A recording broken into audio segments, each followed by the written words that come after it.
Guys, mayroon tayong gagawin ngayon. Gagawa tayo ng hummus. Mayroon tayo dito guys na ayan, chickpeas. So, any chickpeas lang guys. Pag green kasi medyo masarap. So, ito, nilagyan ko na siya ng lemon guys. Ayan, naggawa na ko ng lemon. Siyempre, dagdagan natin ng lemon.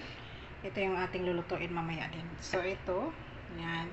May lemon na rin siya dyan, pero dagdagan pa natin siya. Ayan. Tapos, nilagyan ko rin siya ng salt at saka black pepper. Ayan, nagitim-itim na siya. Tapos ating salt. Ayan, dinagdagan.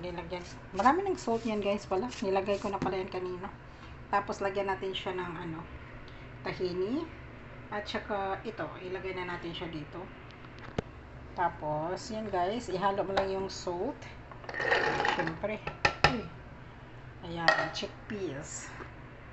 Tapos, lagyan natin tahini. So, ilapag muna kita dito guys sa gilid. Kasi continue ko to ng ating gagawin.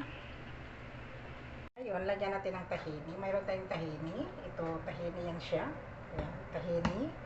So, lagyan natin sa isang lata guys, sa isang ganito, isang lata na chickpeas, 2 tablespoon o tahini. At saka yung lemon, pwede 2 lemon, pwede rin isa. It depends on you guys. So, haluan natin siya konti ng tubig. Baka sobrang asim niya.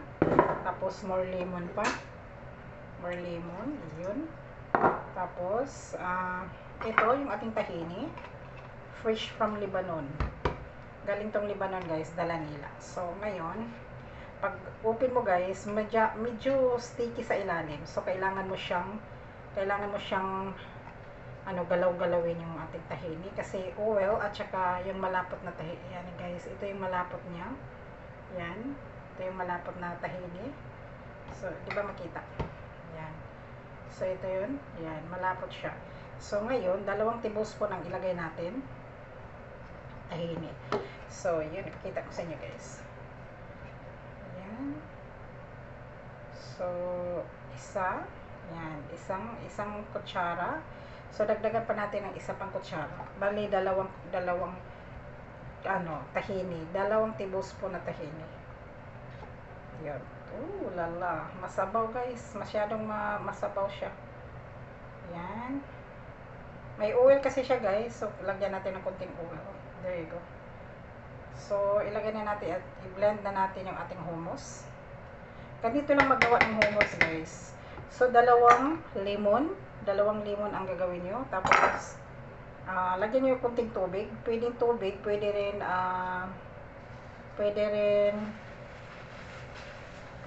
yogurt. Pwede nyo i-mix yung yogurt. So, tapos, ito, chickpeas.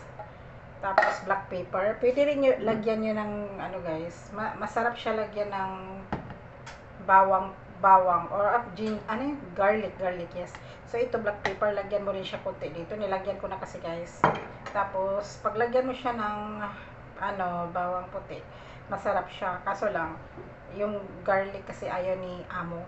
Mabaho daw. Ayaw niya ng garlic. So, kaya hindi ko hinaluan ng garlic. Depende lang sa inyo, guys. Mayroon kasing ayaw ng garlic. So, mas masarap siya kung may garlic. So, ngayon, dali natin siya, blend natin siya dun. Ito, ipakita ko niya muna sa inyo guys. Mamaya, pag medyo sticky siya, lagyan natin ng lemon. So, dalhin natin siya doon at i-blend. Kaya tayo nakakarili na dito guys. Wait lang. Ay, nasaan yung takip? Wait lang guys.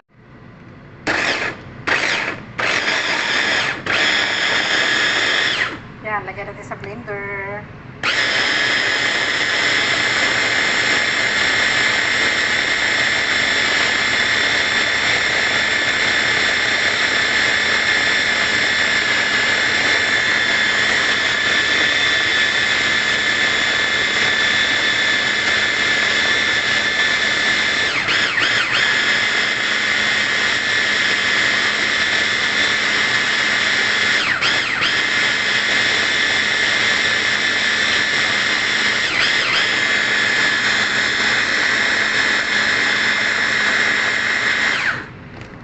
Natin muna.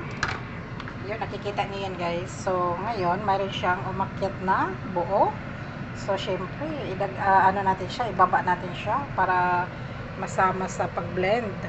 So, ngayon, tikman muna natin yan. Nakikita niyo yan guys, sobrang creamy niya.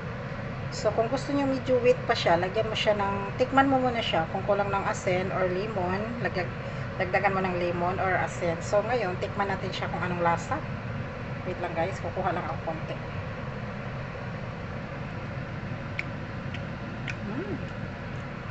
Kulang ng ito, lemon. Yan. Kunting lemon. Tapos, I think more salt pa guys. Kunin ko lang yung salt. Kunin natin yung salt at saka dito tayo sa kusina. Yan, meron tayo dito yung salt. At idagdagan natin ng ito lang, salt. Okay. So, ngayon, dagdagan natin ng salt yung ating medyo, ano eh. So, more lemon. Okay. So, yun. Continue natin, guys. Kasi, guys, pag, titikman nyo muna siya kung anong lasa. Kung kulang ng asin, so, kung dagdagan nyo ng asin. Kung kulang ng asim, lagyan nyo ng asim. Depende sa taste. So, ngayon, continue natin, guys.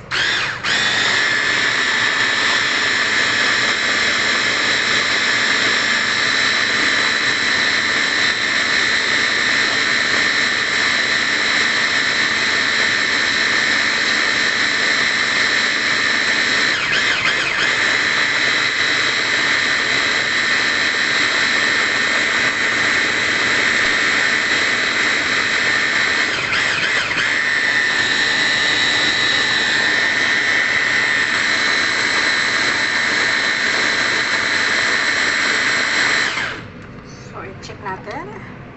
Another chicken. Ayan. Wow, very creamy na guys. Oh, lala. Wait lang. Medyo may tigas pa siya. Mayroon pa siyang malaki-laki. Pag nakita niyo medyo may malaki pa yung beans niya, blend niyo ulit. So, tikman ko lang muna.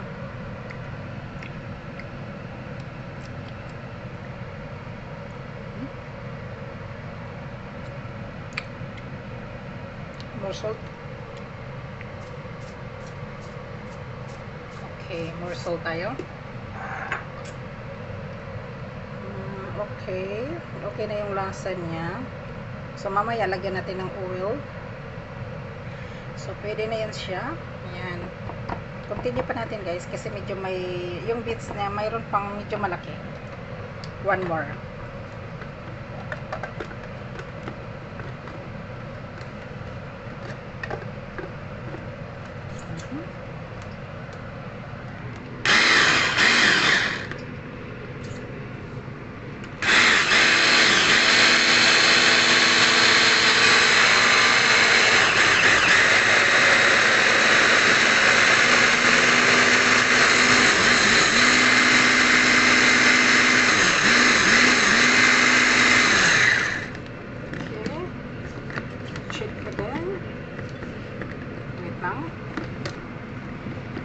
Wait lang guys.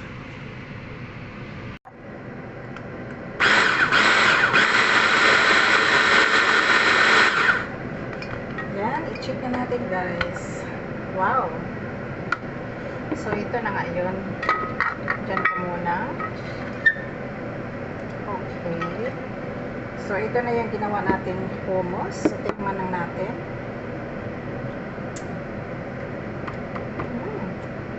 Okay na siya guys. So ngayon, ilagay na natin siya dito. Tanggalin lang natin yung ano niya. Ayan. Ito yung sa blender natin.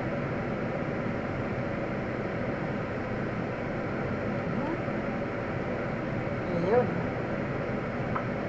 Okay. So ngayon, ilagay natin siya lahat. Creamy hummus. Wow, very creamy guys. Nakita ko yun sa inyo. Wait lang guys. Manghina lang tayo ng kamay after dito. Tapos guys, pwede kayong magputol ng carrots. Tapos i-dip. Kain nyo lang. Ayan. Ano mo lang siya. Lagyan mo ng hummus yung carrots and then eat. Very yummy. Pwede rin to sa tinapay. Ganon. Ganon lang yan guys. Ito yung ating hummus, creamy hummus. Ayan. So, ibalik natin itong ating ano. Mayroon pa naman siya. So, ngayon, pakita ko sa inyo guys. Wait lang, manghinaw lang tayo.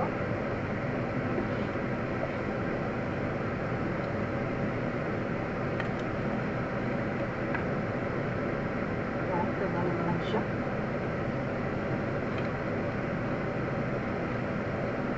Wait lang guys ha, manghinaw lang ako. Yung ating hummus guys, creamy hummus. Hummus, creamy.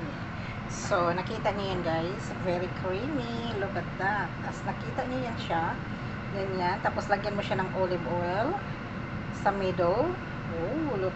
Tamang-tama lang yung ano niya guys, pagka-creamy niya. Yan, lagyan mo siya ng olive oil sa gitna. Tapos i-serve mamaya. Okay, kainin na lang natin yung nasa spoon. So, mayroon tayong olive oil dito. Perfect. That's it, guys. Yung ating hummus, nilagay ko lang siya dito sa breakable na lagayan kasi para matakpan natin siya. That's it, guys. Hummus for today. Thank you for the support. Creamy hummus. Very delicious and healthy.